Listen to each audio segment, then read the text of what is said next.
So today I've got an interesting laptop. Inside the package, we've got a pretty large size peripheral box, some foam, and then the laptop.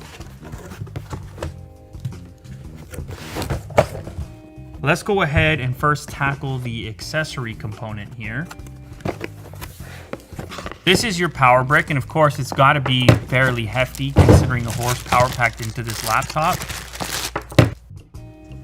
So there's a little lift tab, and this is a very unusual unboxing experience. It opens sort of on an angle, and then what happens next? This piece, that piece opens like that. Oh, and this is an indication of what to expect once you get inside the laptop. There's a little foreshadowing taking place.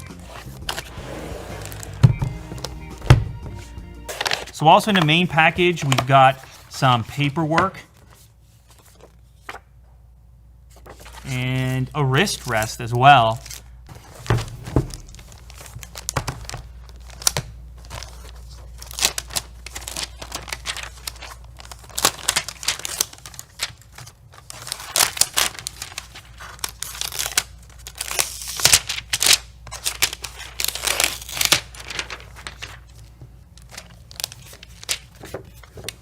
So it's cool to the touch. This is some sort of a aluminum, maybe an alloy, or possibly a magnesium type of material. But it is cool to the touch, and you can see a couple of different grills for heat to escape on the bottom there as well. And if you look at the back side here, you can see some heat grills as well.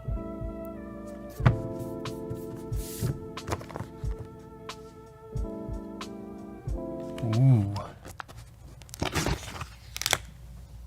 Obviously, the standout feature here, it happens pretty immediately. You notice it. I mean, this is not your typical laptop. You lift it up and check that out.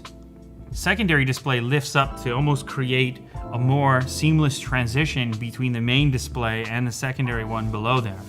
Here we have our power input as well as a microphone input for a headset or external microphone. There's also an audio output. On the other side, we have two USB-A ports, and then of course there's also that Thunderbolt port, which is also capable of USB Type-C if you're not using a Thunderbolt peripheral. The back of the device features a network port as well as another USB-A and a full-size HDMI out.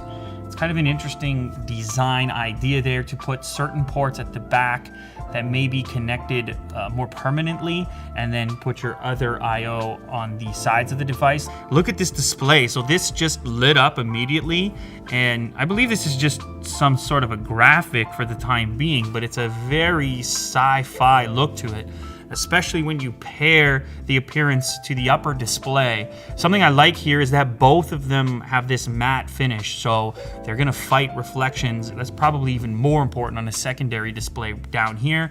The keyboard, now we know, is not simply backlit, but also features RGB. And here you can get a better look as well at that light up number pad, which you can toggle on or off in the top corner there. I actually kind of like this implementation because I don't use the number pad that much. And when it's jammed into a keyboard, if the keyboard has to shrink to accommodate it, I would usually rather just have a larger keyboard to begin with. This screen pad, I should mention, is also touch capable. So if I click this little arrow here, certain functions start to pop up to take advantage of the screen pad section. So I believe that this can also just function as a typical display where you can bring different items down into this section, whether it be a browser window or an application. This is the Game First 6 application, and within here I can monitor network smoothness, CPU usage, upload speed, download speed. It comes to life inside of a secondary display where you don't have to constantly have it up. You can quickly glance down and see where your performance is being used and how much leftover CPU you might have. Let's load up a later video and see if we can do a little audio test here. It's tough out here in the content game in 2020. And it's especially tough if your name is Quibi, as far as I'm concerned, because that's I don't know, that name for me, it just does an immediate retrospective where Netflix just sounds. Oh, speakers appear to be underneath this secondary display. It actually makes for a decent experience because the sound ends up firing where your left and right ear happen to be.